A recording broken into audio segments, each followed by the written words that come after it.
All right.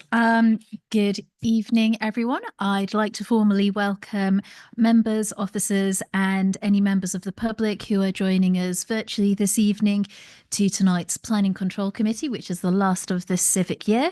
And before the meeting starts, I would like to invite the committee clerk, Robert Philby, to explain how proceedings will work. Good evening. If a member wishes to speak, they should use the speak button located on the microphone unit. The microphone will light up green and the chair will be alerted of your request to speak. When the chair invites you to speak, your microphone will be made live and will turn red, at which point you can speak. When the public participants are invited to speak, their microphones will be made live by the committee officer. When requested to vote, voting will be via the yes, no, abstain buttons on your microphone unit. Details of how members voted will be shown on the screens around the room, and the result will be visible on the YouTube stream. In the event of a tied vote, the chair will have the casting vote. Are there any questions before we start the meeting? I will now hand back to the chair. Thank you very much. Right, item number 1, apologies for absence. Apologies have been received from councillors Emma Fernandez, Nigel Mason, Caroline McDonnell and Sadie Billing. Having given due notice, councillor John Claydon has substituted for councillor McDonnell, councillor McDebenham has substituted for councillor Mason, and councillor Val Bryant has substituted for councillor Billing. Are there any further apologies? Yes, councillor Prescott. I'd like to withdraw the apologies that I never gave in the first place. Your apology for your withdrawn apologies are well received. Thank you very much, Councillor Prescott. Right, moving us on. Item number 2, minutes of the Planning Committee meeting of the 20th of March 2025. I propose that we take as read and approve the minutes of the meeting held on the 20th of March 25. As a true record of proceedings, could I please have a seconder? Councillor Brown. Yes, I will second. I did spot one tiny little error, I think, on page 7. It's got the reference number of the item and it says FP instead of OP. I think that should be corrected, really. Ah, yes. I think it's on page 7 of the minutes. Yeah, so here we go. This was Thursday the 20th of March. Yep, it was an outline and that's correct. That paragraph 145. Well, it's correct everywhere else. It's just that one reference where it says the project officer presented the report. Yeah, I just think that FP should be changed to OP. Yeah, I think. But other than that, I've got no problem with the minutes. Yeah, I think James has made a note of that and will amend that. I'm happy to take that. Are there any further points that colleagues wish to make? Nope. So with that amendment, could we please proceed to a vote?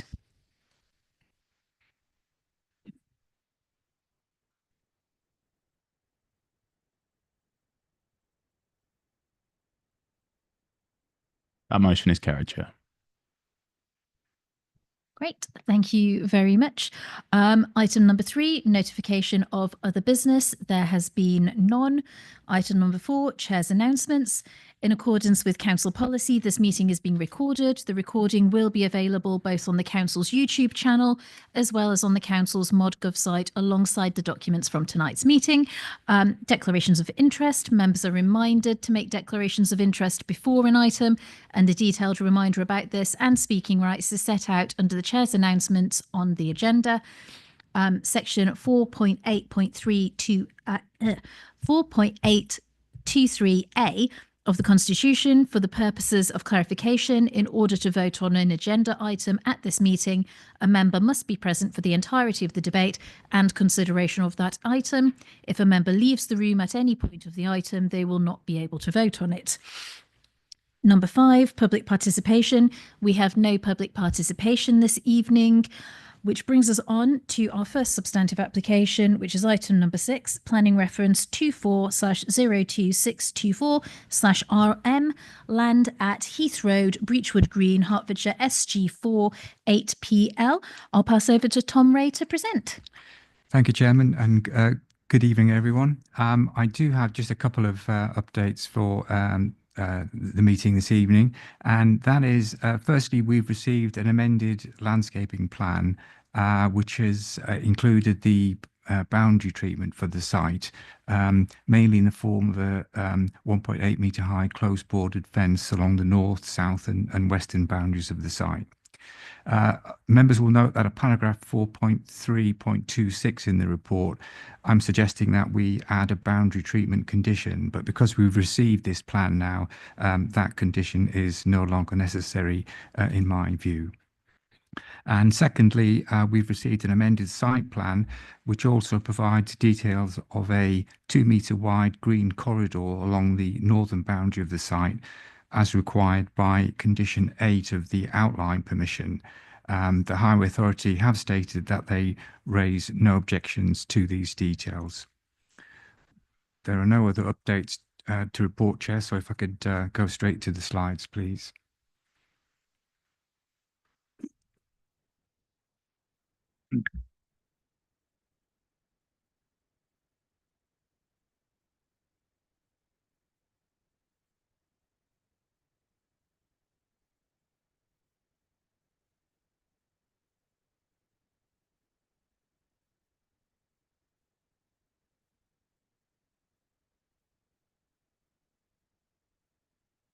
Thank you. So this is the site plan for the site in the hatched area there in the centre of the drawing. It's a site which is allocated in the local plan for housing. It's the only site allocated for housing in Breachwood Green, known as KW1, and the allocation is for up to 16 dwellings, but this site represents 75% of that allocation. Planning permission was granted in September of last year in outline for 10 dwellings on the site, and that included the details of the access into the site. To the north of the site is a number of smaller dwellings with extended gardens, all 2-storey, and to the south of the site is the Pheasantry, which is a large detached house sitting in large grounds, and then beyond that to the south is the main part of the village, comprising a number of house types and styles. The site itself is within the village boundary, and the village is a Category A village in the local plan. Next slide, please. This is the proposed vehicular entrance to the site. There's a gap here in the tree frontage along the site. The site was formerly used for allotments, but that ceased in September 2021, and those allotments have been relocated elsewhere within the village. The site is relatively flat, containing some trees in the southwestern boundary. The rest of the site is generally open. And this is Heath Road in the foreground there, which doesn't have any parking restrictions. Next slide, please. This is the approach to the site from the left, and you'll see some mature planting there just in the middle of the picture. Next slide, please. This is looking across the site from the site frontage, and this particular footpath here is not a formal footpath, but it's a kind of a permissive right of way, which will be secured via a 2 metre wide corridor along the northern boundary. Next slide, please. This is the looking at the site from the north with the access on the right-hand side there. Next slide, please. And again, looking into the site, which, as I say, is mostly open, with the trees along the far western boundary. All of those trees along the boundary are to be retained. There will be some trees in the southwestern boundary removed, but the majority of those mature trees you see there will be retained. Next slide, please. And this is looking towards the Pheasantry. You see in the distance there the large house which I mentioned earlier, and again the open nature of the site. Next slide, please. Again, this is the location plan, just showing the site in the context of the village. Next slide, please. And this is the detail layout drawing. Key feature to note here is that 2 metre wide corridor along the northern boundary, which is not formal for public footpath, but it connects footpaths number 8, which is running north-south on the western boundary of the site, to footpath 14, which is on the opposite side of Heathrow. And it's an important link, and it's one of the criteria in policy KW1 to retain that important link. The number of houses here is 10 in accordance with the outline permission, and there are 3 house types with a small palette of external materials. The density is just over 16 dwellings per hectare, which is relatively low and would be in keeping with this sort of rural location. Next slide, please.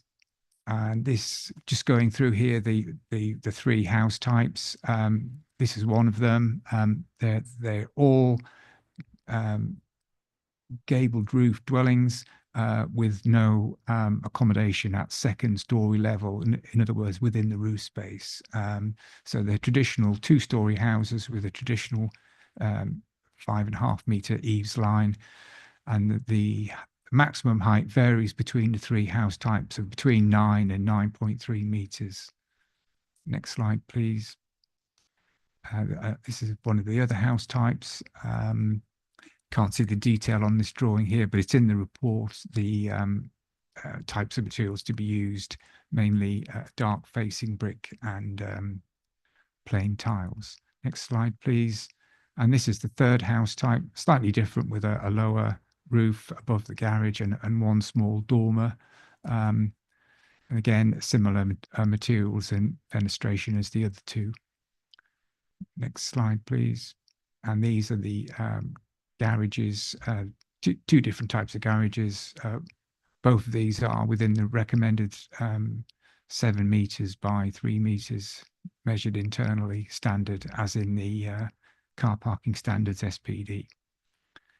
Next slide, please. I think that completes my presentation. Thank you, Chair. Thank you very much, Tom. Do members have any questions for the officer? Yes, Councillor Brown. I think you may have answered it actually, but 4.3.16, you talk about 2 stories with no accommodation at second story roof level, which kind of confused me a bit, but I presume you mean that you can't put anything in the loft space.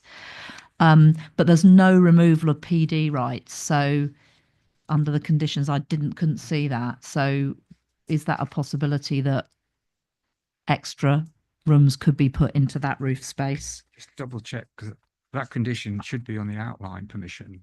Oh, okay. Just double check. Okay. I didn't see it, I don't think. I did look at the outline planning permission. No, thank you, Councillor Brown. I had the same question. While Tom's looking for that, I've got another. Can I have another? You've question? got another one. Yep, Yes. go for it. So I was looking at the outline planning permission mainly because I was concerned about developer contributions, but I see that's already been agreed. And energy efficiency. Now I note the EV charging points are agreed in a condition, and then there's a condition around energy and sustainability statement, but there's not. Presumably that has to accord with policy, but there's nothing specific about solar panels or the efficiency of the design and that kind of thing. Yeah. But will that be agreed under that condition 14 from That the outline condition- planning? Yeah, that condition has been submitted, and there are ground source heat pumps and solar panels. as part Okay, of that's the- great to have that confirmed. Thank you. I think you're right, though, Councillor, about the permitted developments.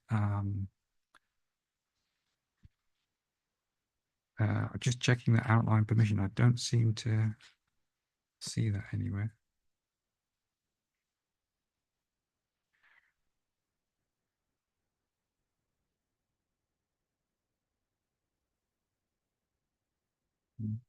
Let's see. No, there isn't any withdrawal of permitted development rights on the outline permission. We might come back to this in the Yes. debate. Right, Councillor Peace. This is another thing that might be on the outline conditions. I saw the waste and recycling team had requested a swept path analysis, and I couldn't see any response from them in the documents. Is that part of the conditions from the outline as well? There's a condition. We have got a swept path drawing now, and the outline permission did include means of access, which I mentioned earlier in the Yeah. presentation. So that has been agreed now. Strictly speaking, we probably shouldn't have reconsulted the Waste Authority because that matter has been dealt with. Okay. Thank you. I did have Councillor Prescott, but you've taken it off. I thank Councillor Brown for preempting virtually every question I had to ask. I was going to ask about solar PVs and heat pumps and whatever, and Councillor asked for me. Thank you. Thank you very much, colleagues. Does anyone have any further questions for Tom at this stage? Nope. I'm seeing no one indicate. In that case, we've got an officer recommendation that approval is granted for the reserved matters application. But as always, I will throw open to the committee to make any proposal you would wish so that we can move into debate.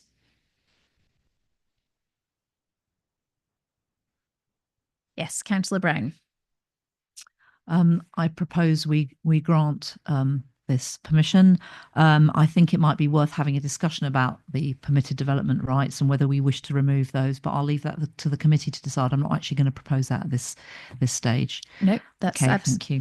That's absolutely fine. I'll come back to you for sort of any potential amendments in that space. And I'm assuming as well that it's proposing with reference to the condition that's no longer required under paragraph 4.3.26 as well. Yep. Okay, Councillor Mantle. Happy to second. Thank you very much. All right, colleagues. So we've had a proposal and it's been seconded. Can we have debate? Is that count? Oh no. Any points in debate? In that case, I'll come to Councillor Brown for the amendment.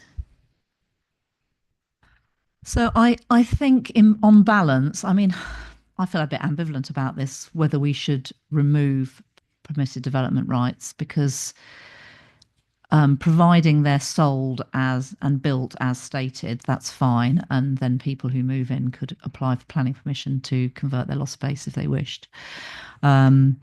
But I think on balance, I probably would like to remove permitted development rights so that we don't have a developer building these new houses with extra rooms in the roof to sell them as, what are they currently? Four, to sell them as 5 or 6 bedroom houses. So I think I would like to propose that. Yeah. Sam is sitting in place of Sean, who's on leave this week. So I'll just check in with Sam for is that something that the committee is able to do at this point in time? Yes, you can remove permitted development rights as a part of the reserved matters application, so long as your reason to remove permitted development rights falls within the remit of layout, scale, appearance. So there may be a reason there to remove permitted development rights based on some permitted development rights and the potential impact on the appearance of these dwellings and the scale of the dwellings. In respect to your concern, permitted development rights don't come into effect until it becomes a dwelling. Someone has to live in there. So the developer wouldn't be able to alter the dwellings as approved and build them out with permitted development rights. Someone has to live there first before the permitted development rights take effect, if that helps your decision making. Okay, I hope that assists. So effectively, the application is as proposed. There's no scope for the developer to build out those additional rooms. So it's looking to the future and what the committee and what the council may think future residents ought to be able or not able to do with the properties once they are purchased. Councillor Peace. I was going to second that amendment, which we do need a seconder, do we? I think so. We do need a seconder. Would you like to provide any additional reasons at this time? I can do. I know it's not a policy, but we like to see a housing mix of 60% of 3 bedrooms or more and 40% of 1 or 2. So I think as we've already got 10 dwellings that are 4 bedrooms already here, I'm just thinking about scope for people within the village to be able to afford homes in the area. And perhaps if they're extended further into 5 bedrooms, 6 bedrooms, then that will really put them out of the range of local people. Okay, so I'm hearing arguments about broader general property affordability for residents within the local area over a course of time and ensuring that local people are not priced out of future ownership of local homes. Yeah, great. Councillor Prescott. Thank you. I second everything that's been said, even though it's already been seconded once.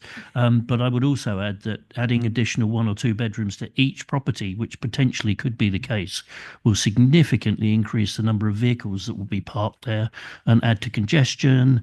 And then we've got the impact on the schools and all the rest of it. So I'm completely with Councillor Brown. I think we should, if we're able to, I think we should remove any permitted development rights. Okay, so we've got future affordability, future sustainability, and we're taking account of highways risks as well within this space when we're considering removing permitted development rights. Councillor Debenham. Yeah, thanks, Chair. I was just wondering if in the future a resident of these properties wants to, but would they have to apply for plan permission anyway and come to our successor body? Sam, do you want to give some advice? So yeah, they can apply for planning permission and it would be delegated to officers because it would be a householder planning application. It wouldn't matter that permitted development rights were removed as a part of the outline or reserved matters or who decided. I did want to clarify a few points about the reasons for removal of permitted development rights. So housing mix is something that can be considered when granting the planning permission, the outline permission. When it comes to the reserved matters of layout, scale, appearance, we're more limited to those factors. Housing mix doesn't fall comfortably within one of those factors. So I would be more comfortable with a reason for that condition that relates to the appearance of the dwellings, rather than the housing mix itself, because that could be challenged. The only other thing is there are obviously quite a variety of permitted development rights that apply to householders. You've given some guidance that it's about the number of dwellings, so I can guess which permitted development rights you're concerned about, but are there any other permitted development rights, outbuildings, single-storey rear extensions, for example? Hard to separate those out from other things, but it would be good to know whether it's roof enlargements specifically, then we can limit the condition just to roof enlargements. I'm going to give you time to think, Councillor Brown, and see if there are sort of additional permitted development rights as well that you want to consider that go, you know, beyond roof development, dormers, etc., and thinking about those other property types as well that may be covered. While you're doing that, I'll go to Councillor Bryant. Thank you. Just a matter of clarity. Is this for all the buildings on the site, or just this particular type of building, this style? You can select the plots if you wished. Given the concerns that have been raised, it would currently, my assumption would be, it would apply to all dwellings on the site. So the condition can be worded as permitted development rights will be removed for all dwellings, or permitted development rights will be removed for plots 8 and 9. It can be worded to limit the amount of dwellings that it applies to, or it can apply to all.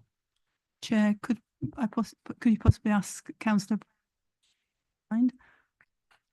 I think Councillor Brown was sort of coming to that, and we might need a form of words from you at some point as well. I was really concerned about enlargement of the roof space more than anything else. So I'd be happy personally to limit the removal of PD rights to enlargement of the roof space and putting extra bedrooms in the roof space. I wasn't really thinking about outbuildings or extensions. And I know that you can put a small extension up to, is it 2 meters or something, without planning permission, but anything larger than that would have to go through planning anyway. So it was really that I was mainly concerned about, and yeah, so I'm quite happy to stick to that really, and I would want it to apply to all the dwellings, all 10. Okay, Councillor Prescott. Perhaps just a subtle well, I don't know about alteration, but a subtle change is to actually limit any additional habitable rooms, which would encompass anything in the loft. But also if someone's putting a 2 or 3 meter rear extension to create another bedroom, you see where I'm going with this. So I think, Councillor Prescott, are you leaning towards limiting the possibility for future homeowners to extend these properties. In terms of habitable rooms, which would encompass what Councillor Brown is moving towards also. I'll come back to Sam for some advice in a little bit. I'll take Councillor Mantle. I think we're losing sight of the fact that removing permitted development rights only means that they need to ask for permission. There's nothing to stop them doing it if they come up with a decent scheme. All it is making sure that the standard of any development is good enough for the policies and the practices of this council or its successor. I think that potentially covers off the advice that I was going to seek from Sam. Look, I think I'll let Sam reiterate and put it into some officer language, but I think Councillor Mantle has the nub of it. That's fine. Yeah, I mean, I would be remiss not to say that removing a right is a high bar. It should be thought of very carefully. It is a right that has been established at national government level for any dwellings, so we shouldn't remove it without due consideration. In respect to the habitable rooms, that would be very difficult to word that condition. We've got to remove the permitted development right, and someone could put a dividing wall between one of the bedrooms and make 2 bedrooms. That wouldn't even be development. So we'd have no control over it. So yes, my answer would be very similar, that a lot of the things that may be permitted development rights that do increase the number of rooms, increasing the number of bedrooms of the dwellings wouldn't be a reason for refusal for a householder extension. There'd have to be some harm that comes as a result of it, and we will consider that. But yes, I believe roof extensions, particularly with the corner plots here and even with the plots that address the street, could be argued to have some material impact on the appearance of the dwellings and the scale of the dwellings. So yeah, I think as well on the roof extensions, obviously that for some properties might involve the inclusion of dormers, etc., which would fundamentally change the outlook and the view of those properties, and potentially could cause harm to elements of the existing sites. Councillor Allen. Thank you, Chair. This is just coming from a place of curiosity more than anything. What is considered a habitable room? Are we stopping people or swaying people from turning a loft space into a loft conversion for different use other than a bedroom? Are we only discussing bedrooms? What if the loft space is going to be used for something else? How very pernickety are we getting here with the details of this?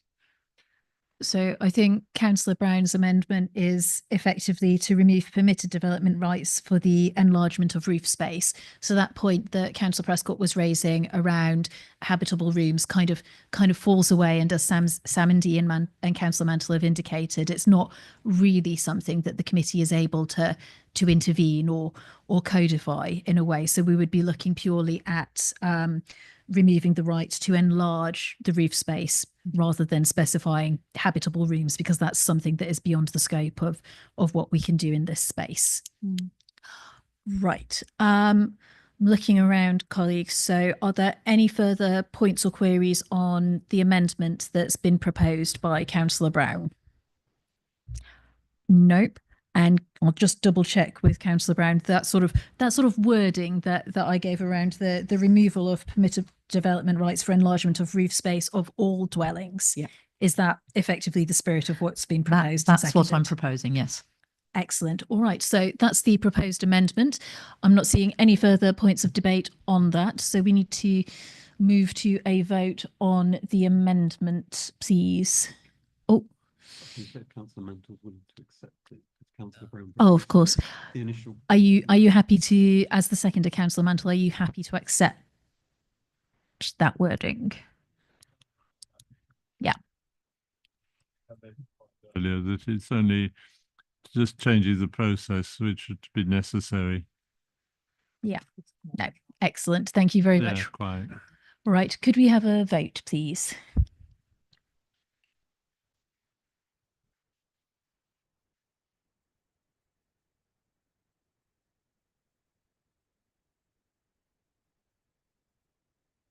That motion is carried, Chair. Okay, great. Thank you very much, colleagues. So we now have the amended proposal that we approve the reserved matters application, which includes a condition to remove permitted development rights for the enlargement of roof space at all of the dwellings. And of course, we no longer require the condition referred to in paragraph 4.3.26. I don't think that there were any other amendments or updates to this item. Are there any further points of debate on the substantive? Nope. I'm seeing nobody indicate. Yes. That last vote on the amendment then. That was on the amendment. Okay, Yeah. that's fine. Yeah. Yeah. That's all right. Yeah. Yep, nope, that's absolutely fine. So if we're all happy with the new substantive motion on this, could we move to a vote, please?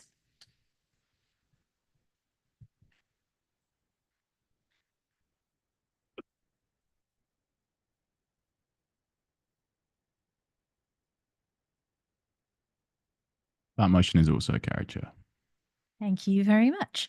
All right, which moves us on to item number 7, which is planning application 23/00407/FP, Node Court, Drivers End, Codicot, Hitchin, Hertfordshire, SG4 8TR.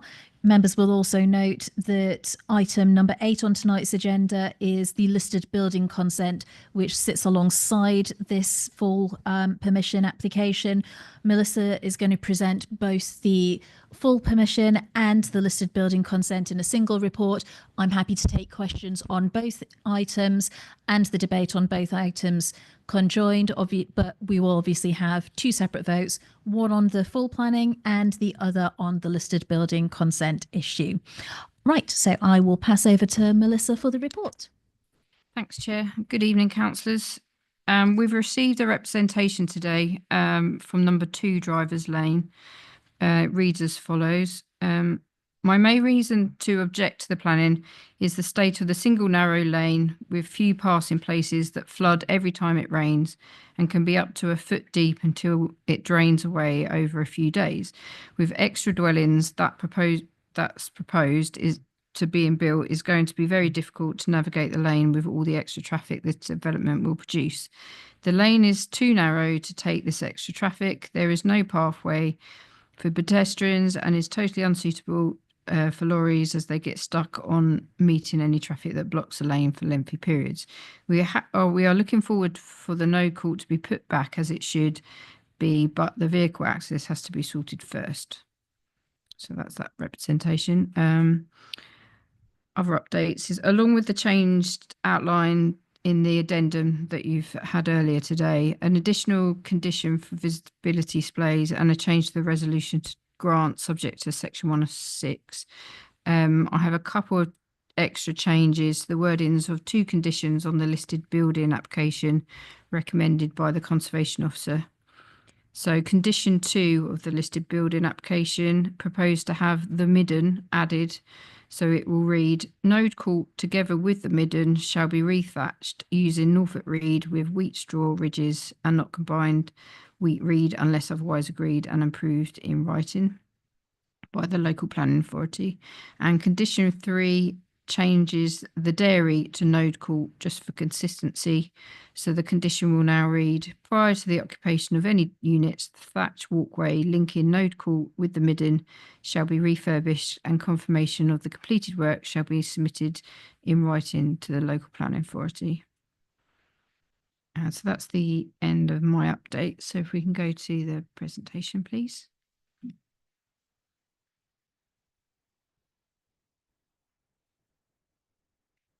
Go to the first screen. Thank you. So Node Court is located to the south of Drivers End Lane and is within the parish of Codicot.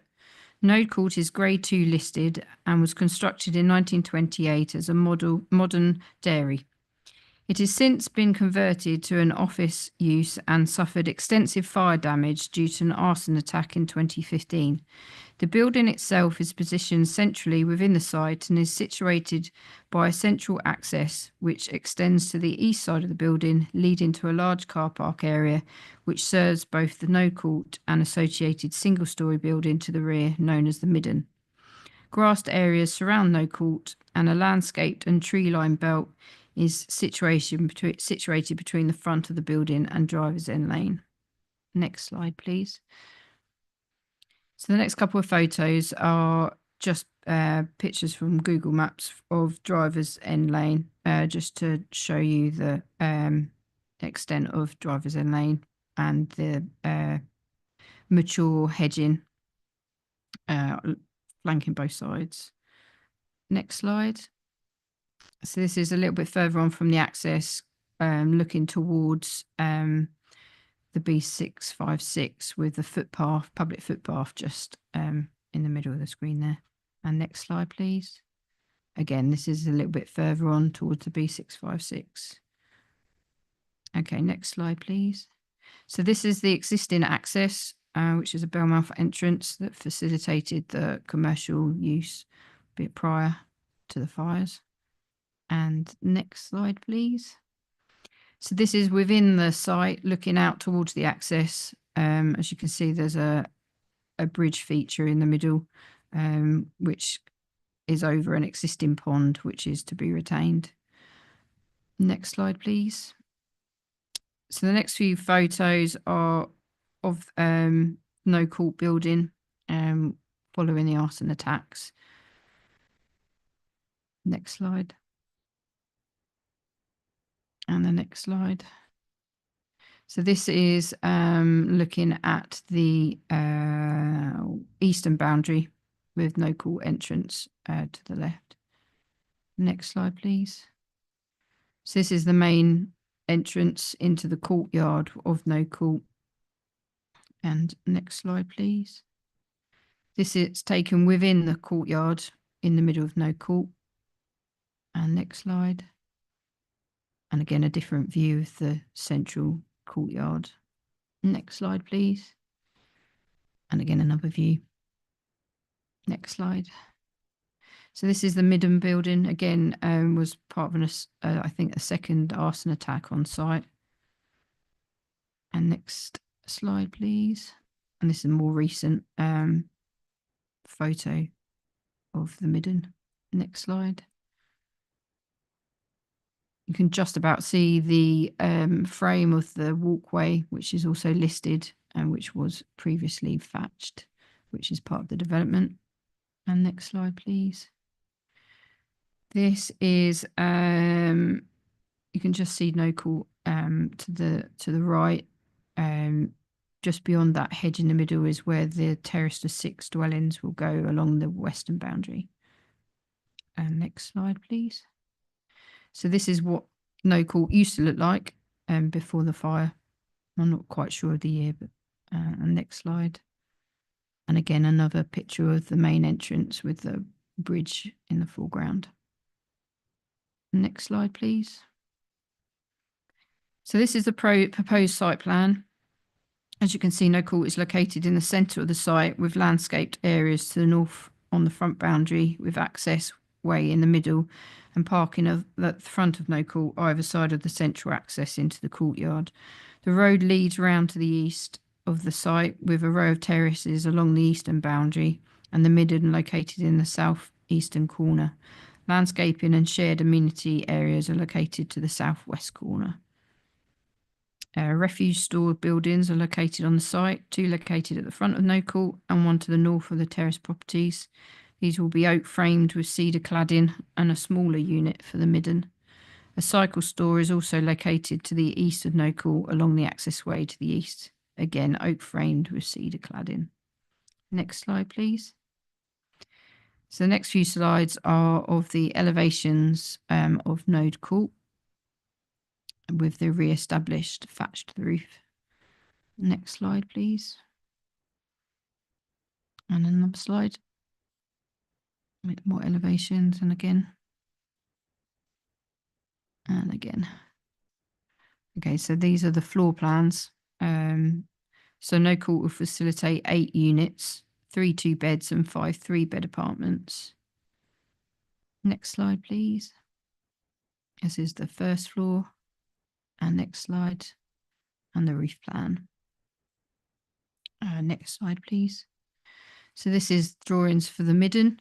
which will be a 4-bed detached house with re-established thatched roof. And next slide, please.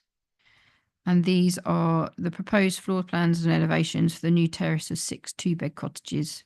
Materials to include natural slate and multi-stock brick and painted timber windows, which are to be conditioned. So enabling development is a mechanism that allows new development, which would typically be restricted, to take place in order to secure long-term conservation of the heritage asset. When considering the impact of the proposal on the significance of a designated heritage asset, great weight should be given to the asset's conservation.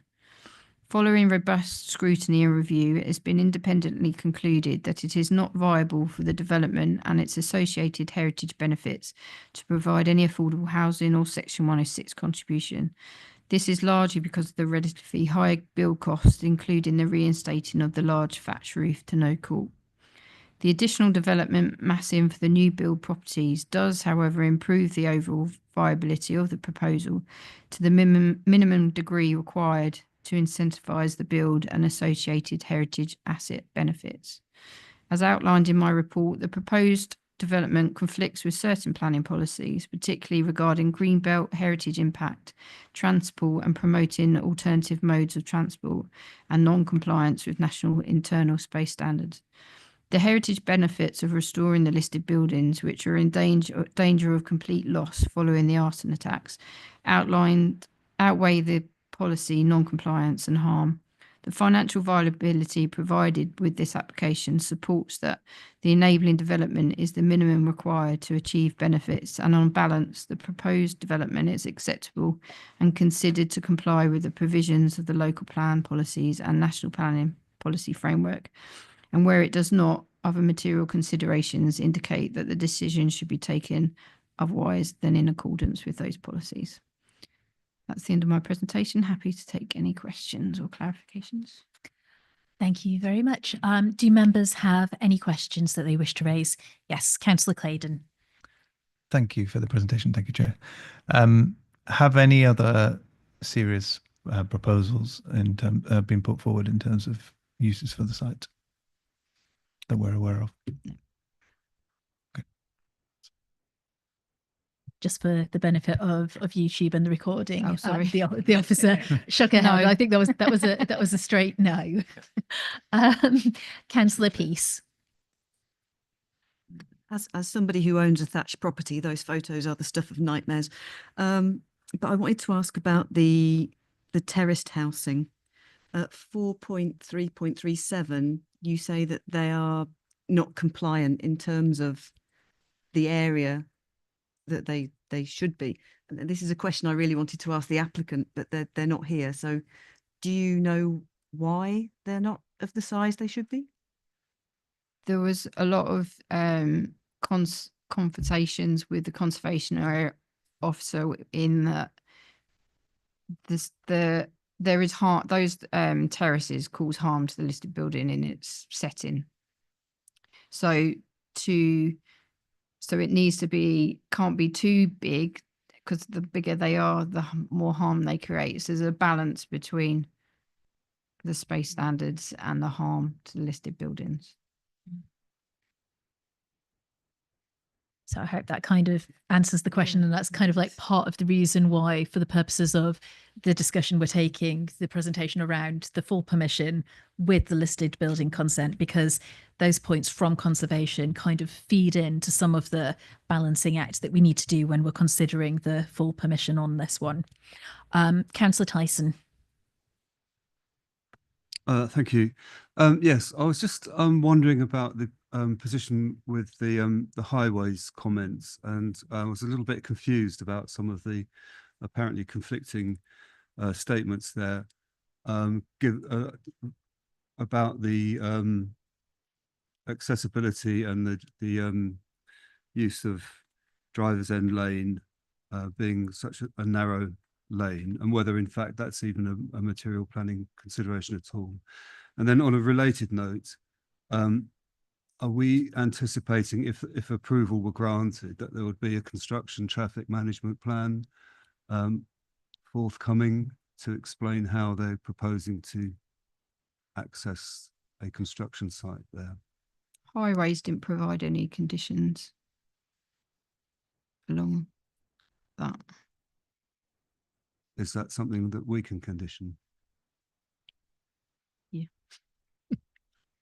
So we did speak to Highways when we were coming to present a recommendation for approval, asked them if they wanted to attend and present their case. They said no. We did ask them for any conditions that they felt were appropriate, and they didn't provide conditions, but they did say that the visibility display condition, which was provided in the update earlier today, should be put on. They didn't specify that they needed a construction traffic management plan. If we were to put on a construction traffic management plan, we would have to consult Hertfordshire Highways for their opinion, and they objected to the proposal and still maintain their objection to the proposal.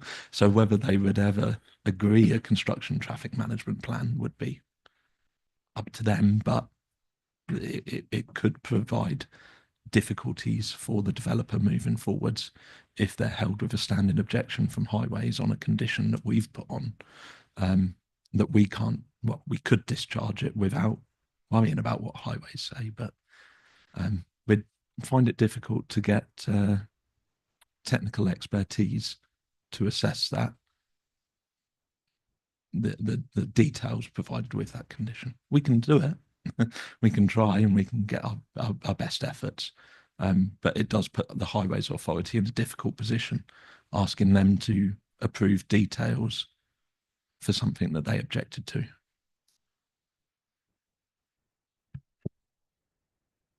They object. Can I just follow that up? Did Highways object on the grounds that the construction traffic would be problematic, or that the access was something that they couldn't agree with? Because if they haven't got a problem with, if permission were or approval were granted,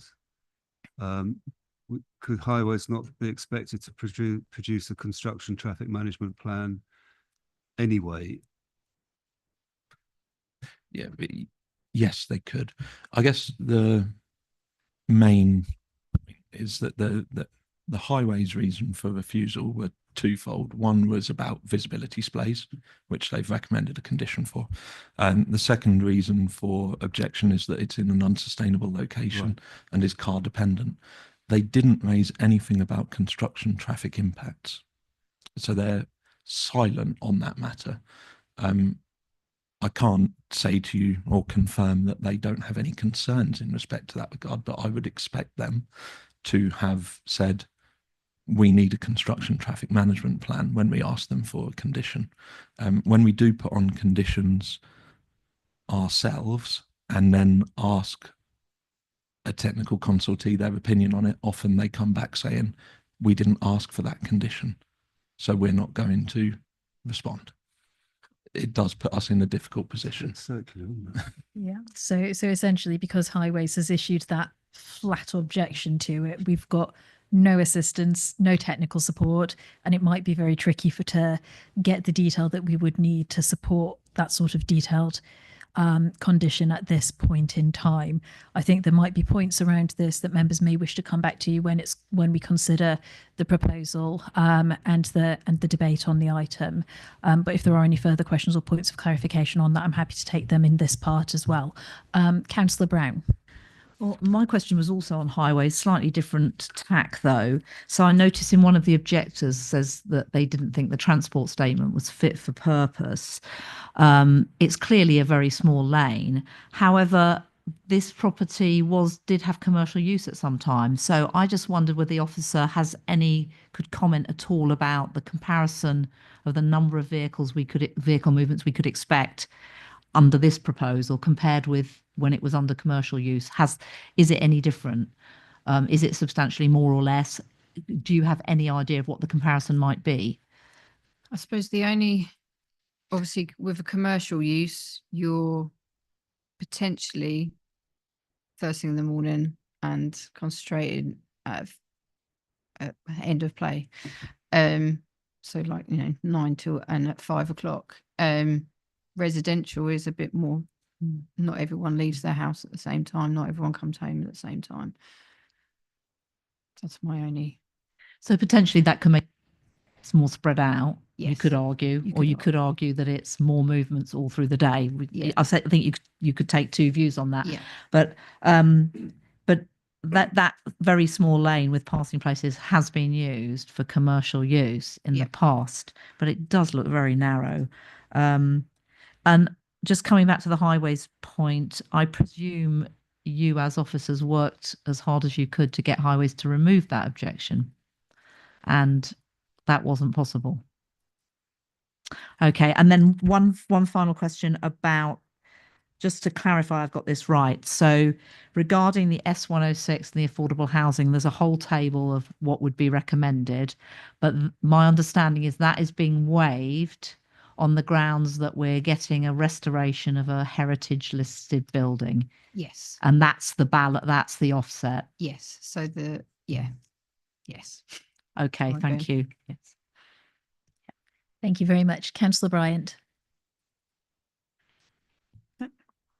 Do we have the figures for the width of Drivers Lane at its narrowest? I've not seen any plans that've got any measurements on at all For the driver end lane or the internal? driver end lane. No. It's outside the red line. Construction We wouldn't can have get that. down. Can't see anything. Just to clarify, I just want to expand upon what Melissa said in answer to Councillor Brown's question, which does relate somewhat to the width of Drivers End Lane. I believe the Highways response agrees with the applicant's undertaking that there is more traffic, there was more traffic as a result of the commercial use than there will be vehicles using the proposed residential dwellings as a result of this development. So the amount of vehicle movements on Drivers End Lane would reduce. So the width of it obviously would remain the same, but the amount, if it were to go back to its commercial use, there'd be more vehicles using that narrow Drivers End Lane than there will be as a result of the proposed development that's in front of us tonight. If I may, Chair, I was more concerned about the construction traffic. Okay. Understood. Sort of reflecting on that point and also thinking about other sites in the district where construction management and traffic have been a particular challenge and pose difficulty and disruption. Do we have any information or sort of sight of what construction might look like and what the types of vehicle movements might be associated with that?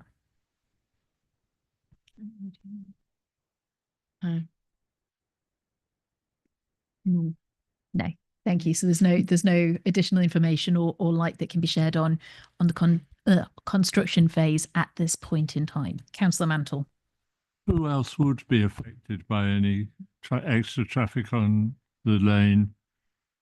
I mean, are there any other houses which it serves? I don't know it well enough. And Drivers End Lane, it's a small hamlet. There are a number of houses beyond Node Court's almost the first built up bit along Drivers End Lane. So there's houses further along Drivers End Lane. But you can get round to Park Lane. So it's not like the dead end or anything. There would be. Okay, Councillor Peace. Yep. So if the Node Court will be apartments, do we have any information? Presumably they would be sold on a leasehold basis with a management company. Do we know if that's how that would work? That's not in our remit. It's not within your remit. It's just thatch is quite an organic material that you can't just leave it there and let it look after itself. It does require, I'm sure that's not a valid planning thing to know about, but it's not within the remit. Okay. Okay, I'm seeing no one else indicate with any questions. So we've got a recommendation before us in respect of the full permission that it's approved. But as always, colleagues, I am happy to take any proposal from the committee. The options are obviously to agree with the officer recommendation to approve, to reject, or potentially the committee can also defer the matter for future consideration and outline any issues that you would like to be examined in order to assist that future consideration. Councillor Prescott. I'm minded to propose that we accept the officer's recommendation, but I would like to revisit the point about the traffic management, so I reserve my right. Okay, I've had one proposal. Is anyone seconding that proposal? Yes, Councillor Allen. Happy to second the proposal. Okay, thank you very much. All right, colleagues, open to debate.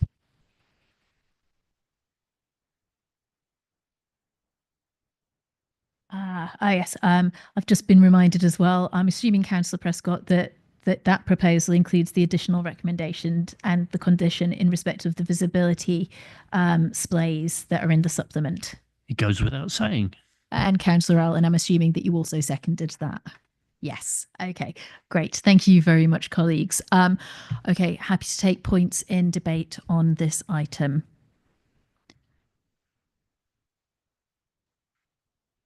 Yes, Councillor Debenham. I agree that we should accept this. We've got an eyesore full of graffiti, Christ knows what else, and to restore it to its old glory would be magnificent. Thank you. Thank you very much. That was brief, concise, comprehensive. Councillor Allen. Thank you, Chair. I've just been sort of scooting around on Google Maps to see what the roads are like in the further surrounding areas after the general comments about the that we've had from highways. They're all quite similar. This is quite near to Nebworth House, which is, you know, that's a busy area. There are what appears to be goodness sake, the words fell out of my head, but basically it's not a house, but it looks like a really big business, which has probably got a lot of large vehicles going towards it and everything, and that's just up the road from it. So, and it's not like there's a tight corner around there. I can't quite see it, except for the fact that, yes, it is a narrow road and some sort of overtaking bit is going to have to go in there somewhere, which will come in under the traffic management plan. Why we can't, well, we can't just accept it as it is with this recommendations and everything. Thank you. Thank you. Councillor Claydon. Thank you, Chair. I actually really struggle with this. It seems to me that this is a pretty thorny case where we're being asked to suspend a lot of rules that would otherwise apply, all in the name of saving a listed asset. It's a shame that nobody's here in terms of public participation, that we've got no developer here and we've got no objectors here, because it would be great to hear from them and have the chance to ask questions. I think looking at the comments that are in the report and the summary of them, the balance is clearly that local people want to see this building restored. Clearly, that's something that's absolutely desirable. But they're very worried about traffic. Okay, we've discussed a bit about traffic. But I think, you know, there are other issues here. So we're talking about no Section 106 money. We're talking about an issue, significant issue with sustainability, living space below standards, no affordable housing, use of green belt that would normally not be allowed.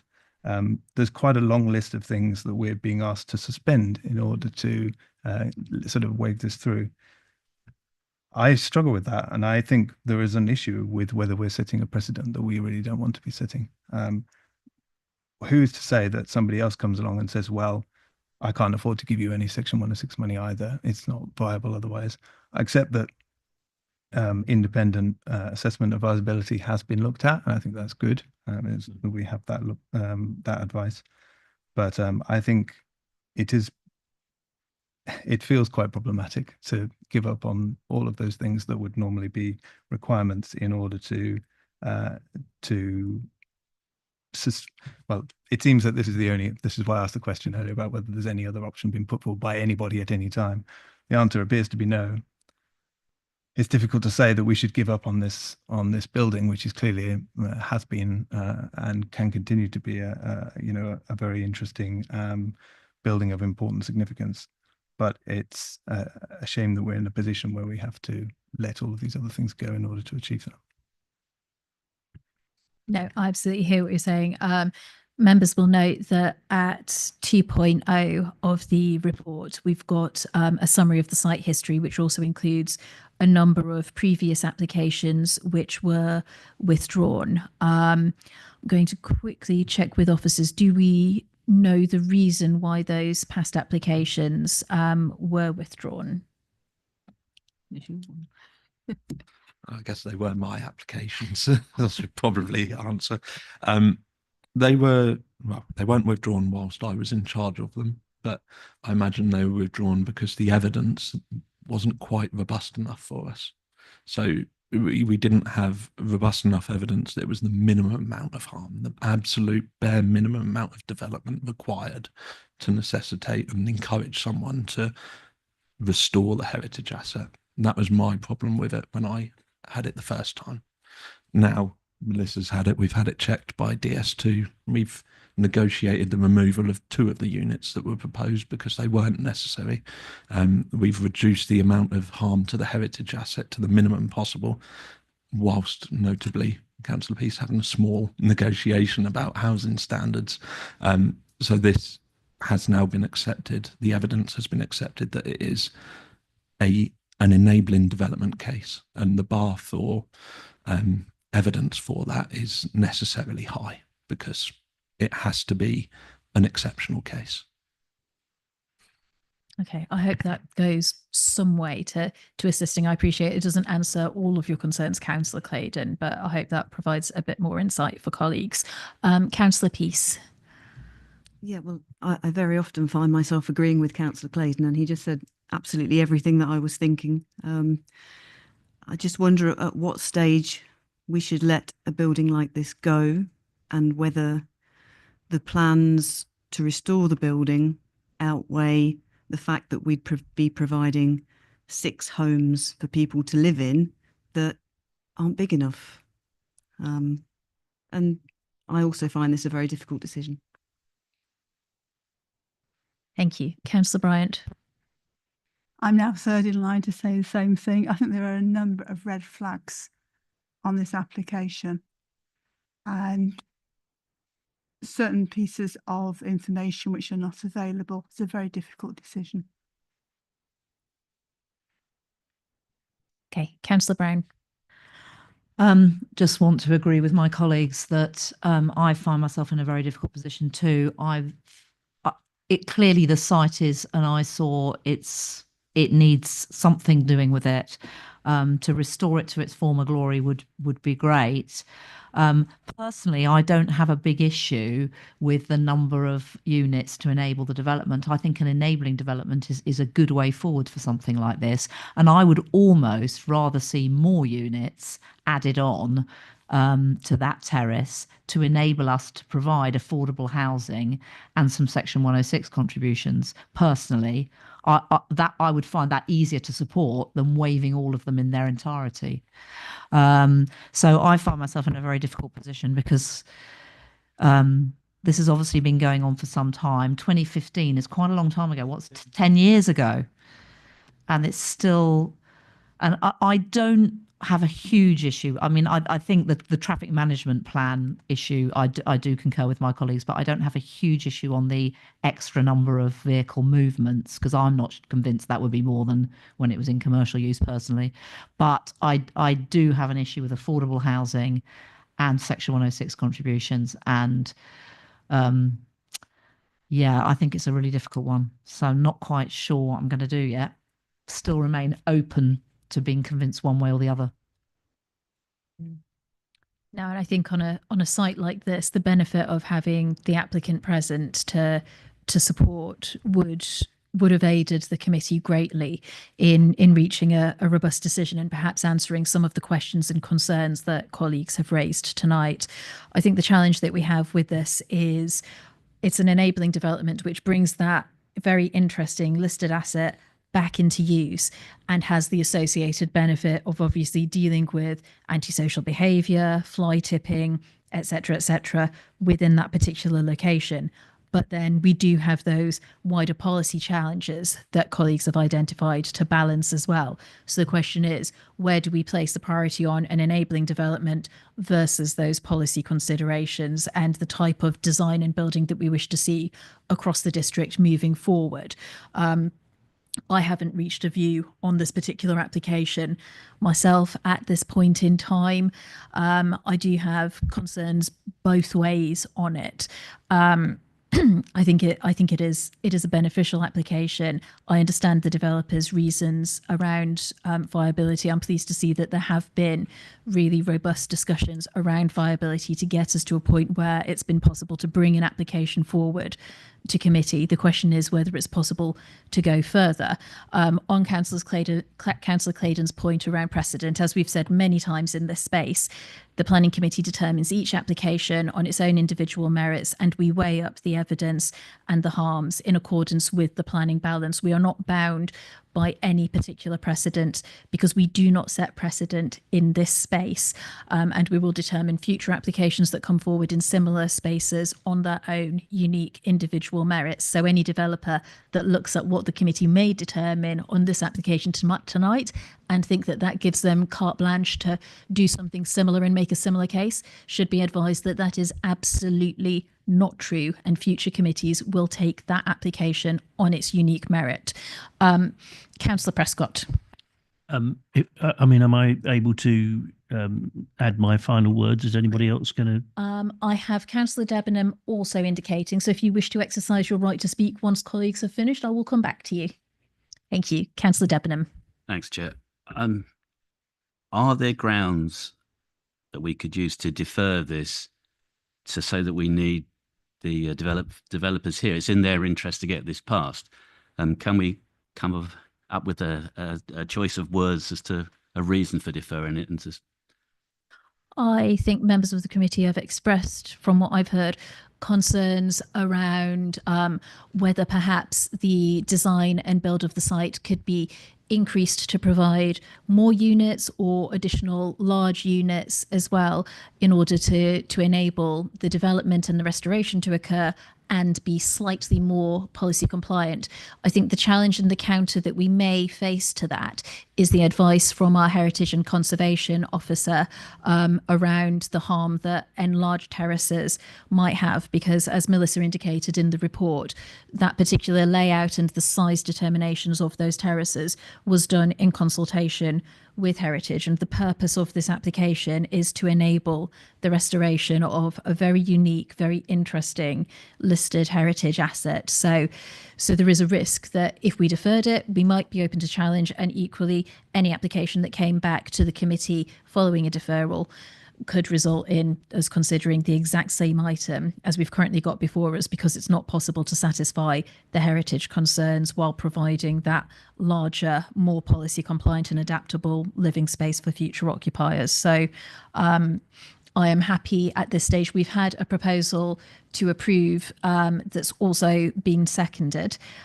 We could move to a vote on that, and then pending the outcome of that, we may take further considerations around this, or unless you're amending, or I don't think we can propose to amend to defer at this point in time, unfortunately.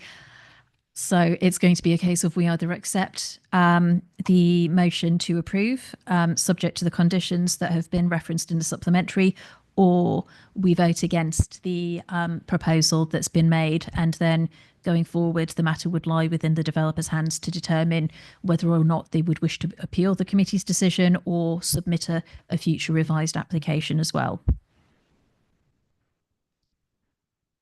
So it is not an easy decision that we're being asked to make on the full permission this evening, colleagues. I will now, because I think pretty much everybody has spoken on this, I think maybe Councillor May hasn't, but you can if you want. Councillor Prescott is waiting with bated breath, but if there are any points that we've not touched on or concerns that you want to raise, you're welcome to go for it. Yeah, I'm very conflicted with this as well. I think my main concern is over the effect on the road, actually, and the fact we haven't got very much evidence on which to base our decision in terms of what the impacts are likely to be. So I don't know whether depending on which way we vote at this point in proceedings, whether there may be some exploration and more information that might be able to be drawn out on that would help us certainly support a deferral potentially. So that would be my thoughts at this time. I think, as officers have indicated, the ball on that very much sits with Highways, who currently have flat out objected to this particular application for the reasons in the report. So, very challenging situation. Councillor Prescott. Thank you, Chair. I think we've had a very helpful discussion about this, and I think it's clear that none of us is actually in love with it. But on balance, I think Councillor Peace made a very good point when she said, at what point do we actually say, let's just let the building go? I think it does have some significant architectural merit. I think the officer's report was very clear on that point. I think to take one of the other points that was made about perhaps, I think Councillor Brown said, maybe come back with some more dwellings there. Well, that's only going to increase the harm. So again, we've potentially try and fix one problem and create several others, not least of which being more traffic down a single track road. And as somebody who lives 3/4 of a mile down a single track road, there are actually some advantages to it. People just can't drive quickly down those kind of roads, and it doesn't make any difference what the speed limit is. It's like the Sainsbury's car park. It could potentially have a 60-mile-an-hour limit, but who on earth is going to try and drive at that speed where the circumstances don't permit? So, as I said, I do have some experience. On balance, and I read the report, and I read the report quite carefully, because I, like my colleagues here, I'm not really all that keen on this. We are going contrary to a number of our policies, but again, on balance, and that's the reason, one of the reasons why it's here in front of all of us, on balance, I think we have to take a view, and if we do want to save it, and we do want to provide additional dwellings that are not going to cause excessive harm, I think on balance we should approve this one. Thank you. Thank you very much, Councillor Prescott. As everybody has had the opportunity to participate, and as we've had a very robust set of questions and debate on this, I'm not going to draw things out any longer. I will move us to a vote. If any member is still agonising and takes longer to press the button than usual and misses the system's automated cut-off point for it, wave at me, and I am happy to retake the vote as well to facilitate that. Thank you.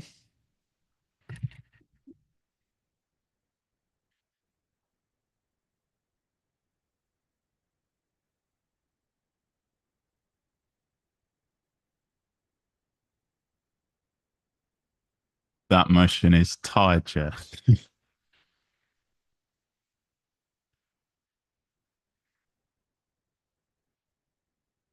Gosh, I love it when you do this to me, don't you? Right.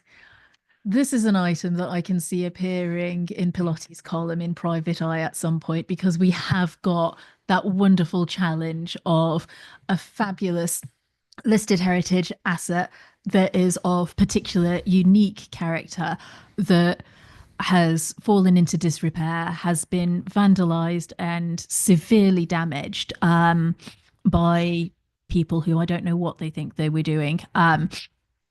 I think it is a site that is of unique architectural interest and provides sort of a really interesting focal point for our rural communities. There are very few places like this. It is a really challenging building, therefore, to restore.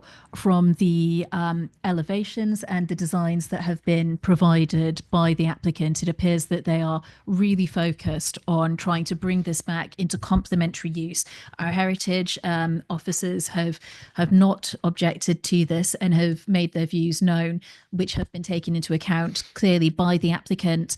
And we've had the very detailed analysis from our planning team as well, which sets out the clear reasons why this site is not compliant with a number of our local policies. And I'm satisfied that the viability assessment and the detail that has been carried out on this do support what the applicant is proposing and bringing forward. We have had that discussion as well around whether or not the size of the units in the terrace could be increased, if additional housing could be brought forward to supplement viability without the applicant here and without them being able to provide additional analysis this evening. It is really challenging for us to understand and appreciate whether that is something that would assist with some of the committee's concerns around those policy debates. Equally, we don't have the conservation officer here to speak to their part of the report and to analyse those points that were raised around increasing the unit size or the number of dwellings that are on the site as well, which would tie into viability. So there are a number of unknowns in this space. But if I'm thinking about whether or not there are sufficient grounds to refuse the proposal that has been brought forward now, especially bearing in mind the past history of the site, the previous applications, the very brief summary that Sam provided of his understanding of those, I'm in a very, very difficult position. I note the highways objection.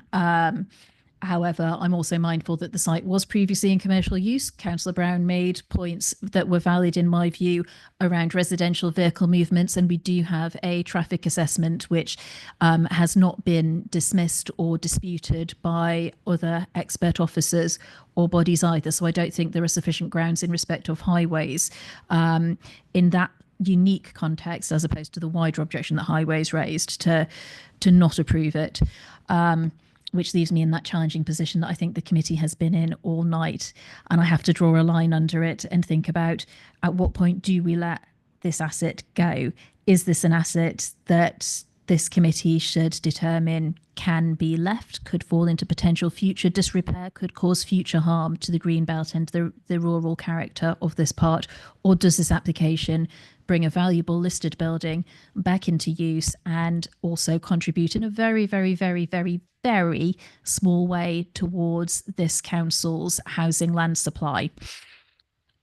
I think on balance, having considered the history of the location, the cultural significance and heritage value of the listed building asset, and what in my view appears to be a sensitive and sympathetic application and development comprising the entire site, I would be minded to support the application and the proposal that Councillor Prescott has brought forward. So I would amend my vote and vote in favour of granting this application. There we go. I've pushed a button. I don't know if that does anything. No, it doesn't. Oh! It's not changed my colour. But it's changed yes to 6. There we go. I suppose. Yeah. Can I have a committee services officer just confirm and announce the revised vote? Okay, that motion is carried, Chair. Thank you very much. That was an incredibly difficult application for us to consider, and I will reiterate for clarity the point that I made earlier. The decision the committee reached and the decision that I ultimately reached on this particular application in no way sets any future precedent, and we will agonise at length about any future listed building application that comes forward that a developer may argue is of a similar type. Right. That was the difficult part done, I think. The next item is item 8, which is the listed building consent for Node Court. Melissa covered off a number of the listed building consent issues within the main report. I think we also touched on a number of those items during the past questioning. So again, I'm just going to move us straight into the debate. If I could have a proposer for one of the various options we have on this. Councillor Prescott. Given the discussion we've had this evening and the fact that we've approved the substantive application, I think we should approve accept the officer's recommendation and approve the listed building consent. Thank you very much. And I've just been reminded that that's with the amended conditions 2 and 3 as well, isn't it? Yes, Obviously. It is, of course. Could I have a seconder, please? Councillor Mantle. A second, because I think it would be illogical not to approve this. That is a very sensible point to make. Thank you very much. Do you colleagues have any debate on the listed building consent aspect? I am seeing no one indicate, in which case could we have the vote on this, please?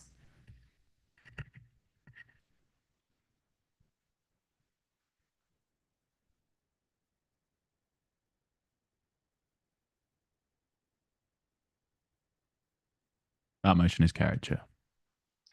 Thank you very much. Right, colleagues, that was much simpler than the previous item, wasn't it? I'll move us on to the final item of business this evening, which is item number 9 on the agenda, appeals. I'm going to pass over to Sam to present. Hi there. So everyone's hopefully seen the summary of the 2 appeals that we've got that was helpfully provided by Sean. One allowed a householder application for an outbuilding, within which permitted development rights were referenced. So we'll learn our lesson from that one.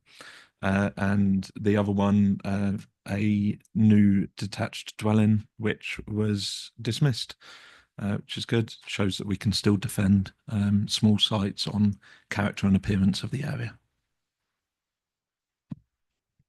Thank you very much. Do you colleagues have any questions on the appeals or on the planning inspector outcome that's been provided in the agenda pack this evening? No, I'm seeing no one indicate. Thank you very much for the helpful update on that, Sam. It's very welcome. Right, that's just an item to note. So you will be glad to know we do not have to vote on that. Okay, that therefore brings us to the end of the Planning Committee's business for this civic year. Thank you very much for your time and commitment over the course of the year. And I will see you all in May.